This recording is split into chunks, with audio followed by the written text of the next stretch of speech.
Como les decía, y como todos los jueves, intentamos aproximarnos y conocer algunas esquinas de las que habitualmente se nos pasan por ahí, por alto, con la profesora de Historia, guía turística, Carolina Lazo Farielo, a que tengo el gustazo enorme de darle los buenos días, la bienvenida aquí a los micrófonos de la Rueda Mariando de la 1410. ¿Cómo estás, Carolina?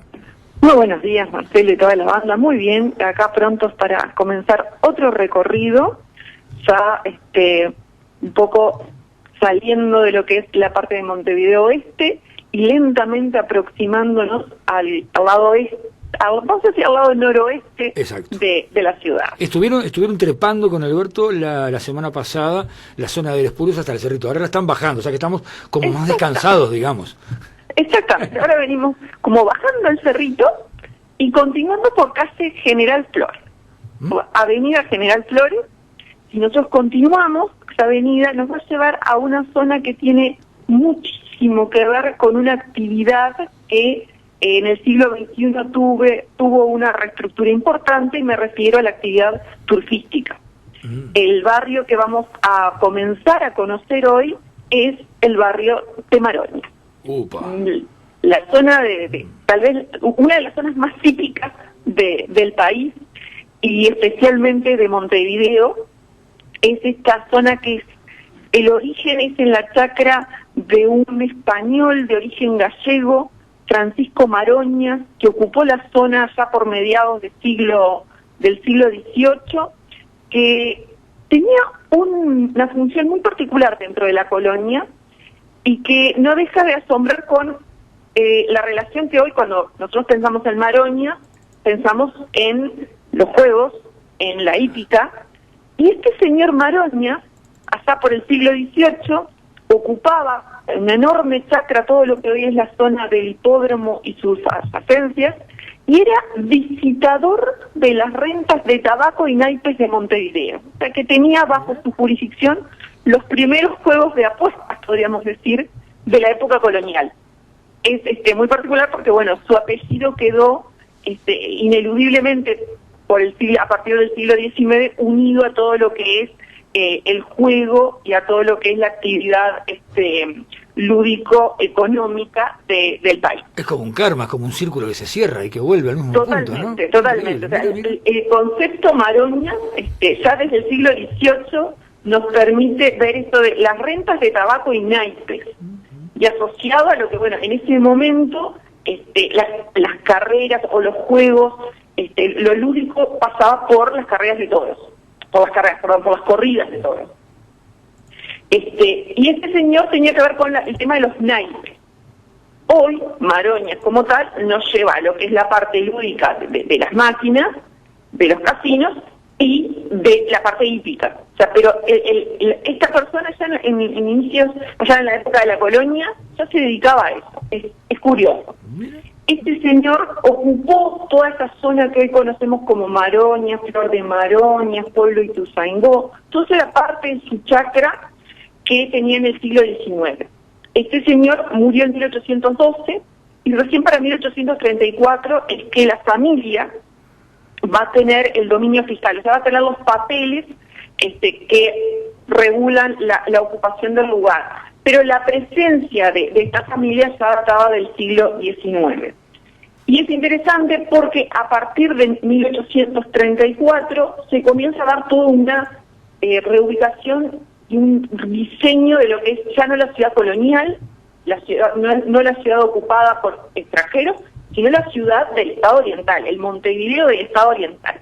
Y en ese Montevideo del Estado Oriental, para 1834 se libró una disposición de que había que ocupar, cosas que había que sacar de la ciudad vieja y centro de Montevideo, lo que se estaba conformando como lo que hoy denominamos centro.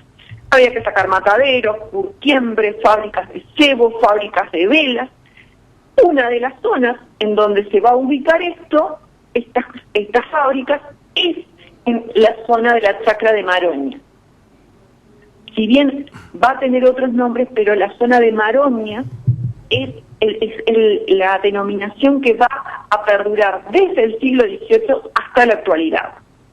Entonces, todas esas fábricas que ya no se podían realizar, que se debían realizar fuera del área de propios, afuera de lo que es el bulevar actual de Valle Ordóñez, se comenzaron a distribuir por esa zona. Un fenómeno particular también habíamos visto cuando vimos la zona de la Blanqueada.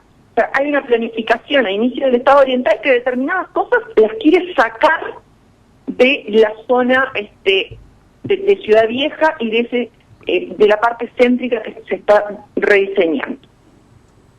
Pero acá hay un cambio muy importante en la zona, y es que a mediados del siglo, especialmente por allá por 1854, posguerra grande, la colonia inglesa, que ya había crecido a raíz en parte de la Guerra Grande, va a comenzar a practicar lo que es las carreras a la inglesa. ¿Qué son las carreras a la inglesa? Lo que conocemos como un hipódromo, como ese espacio delimitado en forma de elipse donde los caballos corren en un tiempo determinado y que hay diferentes espacios en torno a la pista para que la sociedad participe de esas carreras, participe mirando, por supuesto que participe apostando de acuerdo a sus posibilidades.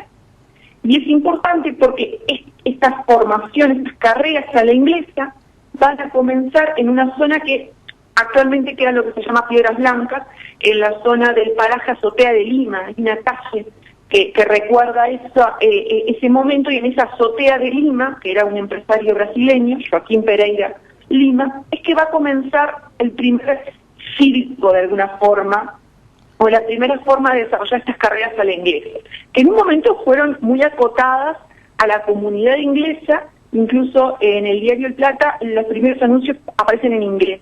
Y después, pocos años después, cada vez se va a ir más abriendo, digamos, y ya va a participar toda la sociedad.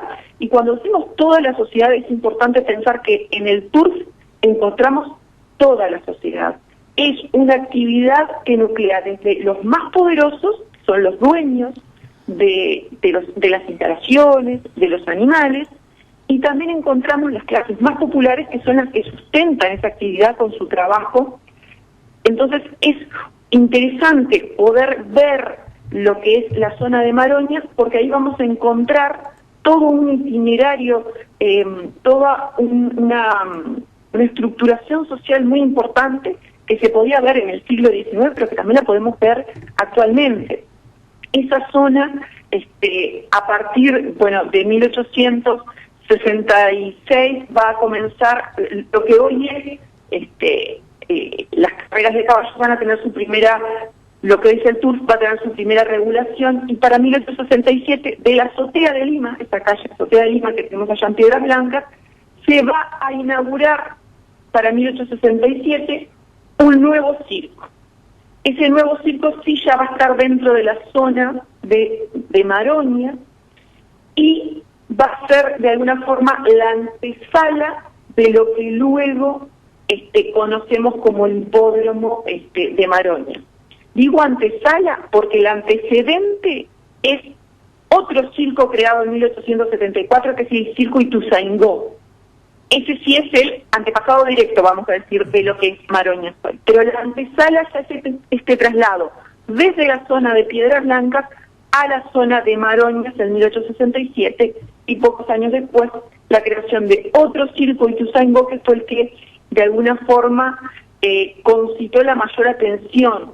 Ya para 1874, si bien la zona del hipódromo queda a unos kilómetros de la zona densamente poblada, cada vez los transportes, sea a caballo o en charret, se iban multiplicando, y los fines de semana era un momento de muchísima necesidad de transporte porque la gente asistía masivamente. Por eso que decíamos que es una actividad en la cual, de acuerdo a sus posibilidades, cada uno puede apostar y cada uno puede ubicarse con respecto a la pista.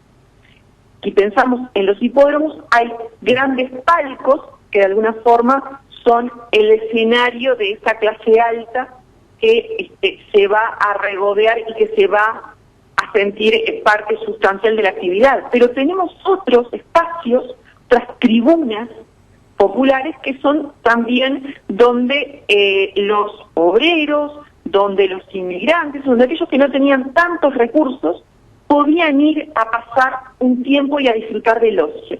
Y es que para el último cuarto del siglo XIX, el ocio en nuestra sociedad pasa a ser algo que no es exclusivo de las clases más privilegiadas. Y en ese escenario es que encontramos el turf y es que encontramos el fútbol, que ya en otro barrio nos referiremos a él. Pero es importante cómo en ese último cuarto del siglo XIX, el ocio, el entretenimiento y los espectáculos de entretenimiento, porque eso es el turf, más allá de las apuestas y del dinero que mueve las apuestas, o sea, de la parte de negocio, pero es un entretenimiento también. Y es un entretenimiento que comienza a abarcar toda la sociedad. Es importante tener presente que si bien esto comenzó con la colonia inglesa, muy pronto se expandió y muy pronto también comenzó a calar muy bien lo que es la cultura de esa época, lo que es la cultura de todo lo que lleva el trabajo. Para esos minutos que demora una carrera, hay meses de trabajo previo que no lo hace el señor que está sentado en el palco, que lo hace un conjunto de personas dedicadas al cuidado y a la atención de los animales, que son la mayor parte de quienes mueven ese mundo. Venden su fuerza de trabajo para criar estos animales. Pero en muchos de esos casos no es un trabajo que se hace porque es lo que hay, es un trabajo que se hace desde el sentimiento y desde la vocación de preparar al animal para ese momento. Cuando comienza a funcionar el circuito Ituzaingó, comienza a agrandar lo que es el espectro de las carreras y la cantidad de caballos. Y a partir de eso comienza a cada vez más necesitar más gente para que cuide los caballos. Actualmente se habla de miles de personas que son las que mueve el actual el funcionamiento del actual hipódromo de Maroña, directa e indirectamente. Bueno, en aquel momento, para esa zona también representó un cambio sustancial, porque si bien había las fábricas que les decía que desde 1834 funcionaban en la zona, mataderos, curtiembres, fábricas de cebo, de velas, la gente que comenzó a dedicarse a esta tarea de la preparación y el cuidado de los caballos fue mucha. Entonces se comenzó a poblar muchísimo esa zona con los trabajadores del hipódromo. Tanto es así que lo que es la asociación que se fundó también en el último cuarto del siglo XIX y es de alguna forma la que ejerce el control, el negocio, vamos a decir, sobre esta práctica deportiva de entretenimiento, que es el Jockey Club, va a comenzar a desarrollar un proyecto de que los trabajadores que vivían ahí comiencen a vivir en mejores condiciones, pero que vivan cerca. ¿Y por qué es tan importante para el poseedor de los caballos que el peón, que el cuidador esté cerca? Y el caballo funciona 24 horas. Por lo tanto, quienes están a su cargo deben de estar muy cerca a las 24 horas. Y esa es la idea que origina lo que es el pueblo de Ituzaingó. El pueblo de Ituzaingó, que data del año 1874, sus primeros planos, lo que va a tratar es de nuclear toda la gente que está al servicio del funcionamiento del hipódromo. Porque, como les decía antes, al caballo no lo cuida el señor que está en el palco, lo cuida el peón, diferentes tareas que se realizan en el hipódromo y que se realizan 24 horas, 365 días al año, aunque el caballo corra 8 veces en el año. O sea, se necesita al trabajador del hipódromo cerca, y eso es el origen de lo que va a ser todos los barrios aledaños que se van a ir diseñando para dar lugar a esta población que es sumamente necesaria para que ese proyecto recreativo empresarial pueda funcionar. Estamos hablando de fines del siglo XIX y principios del XX, que el hipódromo de Maroñas llegó a ser uno de los más importantes de la región, junto con el de Buenos Aires, por ejemplo. Entonces, realmente es un negocio muy importante, es una actividad recreativa muy importante y que comienza a congregar en su entorno mucha gente y muchas generaciones se van criando en ese entorno. Actualmente, dentro de lo que es los trabajadores del Hipódromo de Maroñas, hay gente que es hija, nieta de quienes trabajaron antes también. O sea, es un oficio que se va pasando también generacionalmente y que no es esto de hacer algo simplemente como mecánico, sino es una relación que se va generando con el caballo, no solo del jockey, y no solo del dueño, sino del criador, del que todos los días lo cepilla, lo cuida, lo alimenta, controla que se hidrate, controla sus prácticas. Entonces, es necesaria esa gente. Y eso, de alguna forma, por eso si nosotros recorremos lo que es el barrio Ituzaingó, vamos a ver algunos nombres que tienen que ver con el Jockey Club. Por ejemplo, algunas calles hacen referencia a los fundadores de esta institución. Estoy pensando en Pedro Piñeirúa, José Shaw, José Pedro Ramírez, a quien uno de los momentos más importantes de la agenda hípica de nuestro país lleva su nombre, el Premio Ramírez de cada 6 de enero, Juan José Victorica, son algunas de las calles que podemos encontrar en Pueblo Ituzaingó. Es interesante cómo comenzar a desgranar que el barrio no es solo la carrera, sino todo el trabajo que lleva detrás y toda la construcción que hay para que este animal se pueda lucir unos minutos, contamos todas las carreras, son unos minutos al año. Y ya en el siglo XX, el hipódromo comenzó a asociarse a una manifestación cultural muy importante y que de alguna forma se unieron y tienen una unión, ya diría, indisoluble. Y es que el ritmo del siglo XX, es esa música que es el tango, va a unirse a todo lo que es justamente el turf como práctica recreativa, económica, y nosotros en el Río de la Plata tenemos una de las máximas figuras de la música, pero también un gran impulsor de lo que fueron algunos caballos en Maroñas específicamente.